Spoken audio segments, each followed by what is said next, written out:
Friends, in previous lectures of Unit 2, we studied about bones and muscles. And when we studied muscles, we saw that there are three types of muscles in which we learned that our heart is made up of heart muscles or cardiac muscles. Students, आज हम heart को as a circulatory system study करेंगे और साथ ही blood को study करेंगे that what is blood made up of and what type of functions it perform in our body. So let's start the lecture. Circulatory system. हमारे circulatory system के three components हैं. Number 1 is heart, number 2 component is blood, and number 3 is blood vessels, that means arteries, veins and capillaries. These are the types of blood vessels and we will study these three vessels in detail in our next lecture. अभी के लिए आप इतना याद रखें that हमारे circulatory system 3 parts पे compose है. Number 1 is heart, number 2 is blood and number 3 is blood vessels. These three together make our circulatory system. Now, what is circulatory system? Students, the word circulatory means movement and circulatory system यानी ऐसा system जो किसी substance की movement करवाए. जैसे हमारा heart क्या है? सर्कुलेटरी सिस्टम है. Why? Because it circulate blood throughout in our body. हमारा हार्ट हमारी बॉडी में ब्लड को मूव करवाता है, यानी अगर हमारी बॉडी में हार्ट नहीं होता तो हमारा ब्लड पंप नहीं होता, और जब ब्लड ही पंप नहीं होता बॉडी में तो हमारी बॉडी को न्यूट्रिएंट्स, प्रोटीन, ऑक्सीजन ये सब नहीं ट्रांसपोर्ट होते. इसीलिए हार्ट हमारी बॉडी का बहुत इंपॉर्टेंट ऑर्गन है because it perform important function in our body. That is it circulate blood in our body. Students, heart is also named as muscular pump. Why?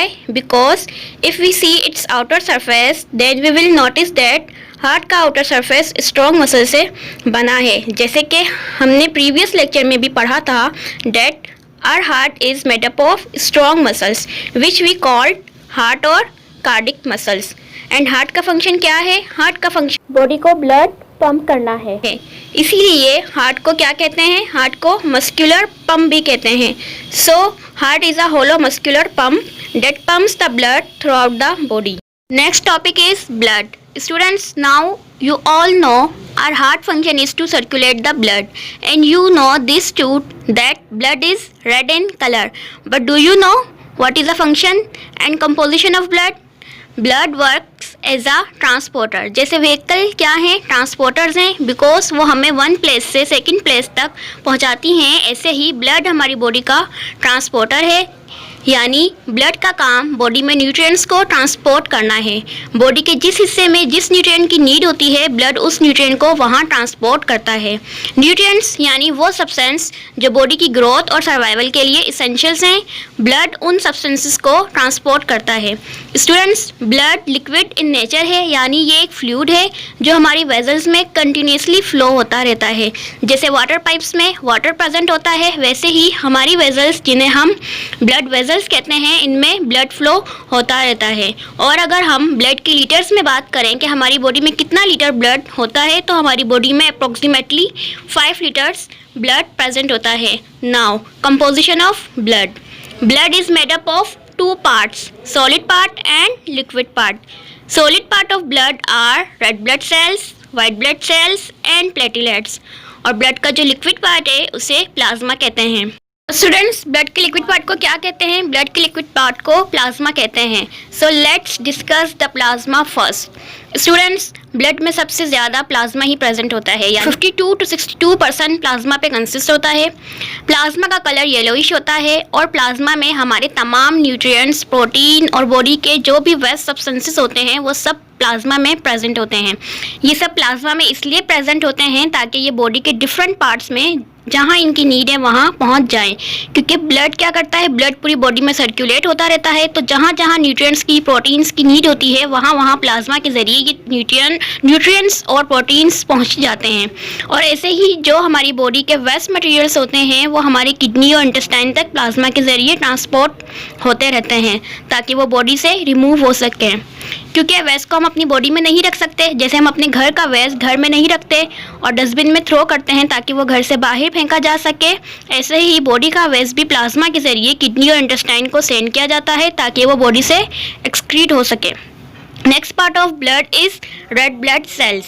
Red blood cells यानी ये वो cell हैं blood में जिनकी वजह से हमारा ब्लड रेड नज़र आता है।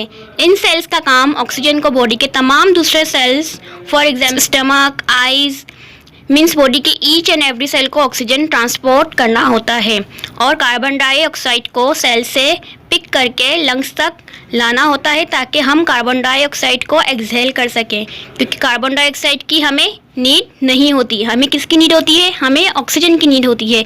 इसीलिए रेड ब्लड सेल्स ऑक्सीजन को हमारी बॉडी में सप्लाई करने का काम करते हैं और कार्बन डाइऑक्साइड को बॉडी के सेल से कलेक्ट करके लंग्स को सेंड करते हैं ताकि कार्बन डाइऑक्साइड को हम एक्सहेल कर सकें। ब्लड में 38 to 48% रेड ब्लड सेल्स होते हैं, यानी सबसे ज़्यादा प्लाज्मा जो लिक्विड पार्ट है ब्लड का वो होता है 52 to 62% और उसके बाद रेड ब्लड सेल्स होते हैं। White blood cell is also a solid part of blood. इन्हें वाइट ब्लड सेल्स इसीलिए कहा जाता है क्योंकि इनका कलर वाइट होता है और ये 1% से भी कम होते हैं ब्लड में, लेकिन इनकी जॉब हमारी बॉडी में बहुत इम्पॉर्टेंट है। वाइट ब्लड सेल्स की जॉब हमारी आर्मी सोल्जर जैसी है। जैसे आर्मी सोल्जर्स फाइट करते हैं एनिमीज से और हमें सेफ्टी प्रोवाइड करते हैं, ऐसे ही वाइट ब्लड सेल्स का काम हमारी बॉडी में मौजूद जर्म्स, बैक्टीरिया, वायरस इन सब से फाइट करना है ताकि हम बीमार नहीं हों। फॉर एग्जांपल आपको फ्लू होता है तो वो क्यों होता है? आपको फ्लू बैक्टीरिया की वजह से होता है और तब हमारी बॉडी के वाइट सेल्स क्या करते हैं? ये उन बैक्टीरिया से फाइट करते हैं और उन्हें किल कर देते हैं। इन रिज़ल्ट हमारा फ्लू ख़त्म हो जाता है और ऐसे ही बहुत से माइक्रो ऑर्गेनिजम्स हमारे इर्द गिर्द मौजूद होते हैं जो हमें नज़र नहीं आते और इन्हें हम माइक्रो ऑर्गेनिजम्स कहते हैं। इन माइक्रो ऑर्गेनिजम्स से हमारे वाइट ब्लड सेल्स फाइट करते हैं ताकि वो हमें बीमार नहीं कर पाएँ और इसीलिए वाइट ब्लड सेल्स को बॉडी का डिफेंस सिस्टम कहते हैं, क्योंकि ऐसे ये हमें इन्फेक्शंस वाली डिजीज़ से प्रोटेक्ट करते हैं और हमें स्ट्रॉन्ग बनाते हैं। Type of blood is platelets. These are very small cells और वाइट ब्लड सेल्स की तरह ये भी क्वांटिटी में बहुत कम होते हैं, यानी ये भी 1% से कम होते हैं, लेकिन इनका फंक्शन भी हमारे लिए बहुत इम्पॉर्टेंट होता है। स्टूडेंट्स, जब आपको चोट लगती है व्हेन यू गेट इंजर्ड तो इंजर्ड एरिया से ब्लीडिंग स्टार्ट होने लगती है। So why the bleeding stop after few minutes? Do you know क्यों स्टॉप हो जाती है ब्लीडिंग आपके ब्लड में मौजूद प्लेटलेट्स की वजह से स्टॉप हो जाती है। प्लेटलेट्स क्या करते हैं? ये इंजर्ड एरिया पे जमा होने लगते हैं और क्लॉट होने लगते हैं, यानी ब्लड को इंजर्ड एरिया से बाहर निकलने की जो प्लेस मिलती है उस प्लेस में जमा हो जाते हैं ताकि ब्लड बाहर नहीं निकल सके और ऐसे हमारी ब्लीडिंग रुक जाती है। सो स्टूडेंट्स, आई होप कि आपको अब ब्लड की कंपोजिशन समझ आ गई होगी कि ब्लड किन चीज़ों से मिलके बना है and what functions it perform in our body. This is your assignment.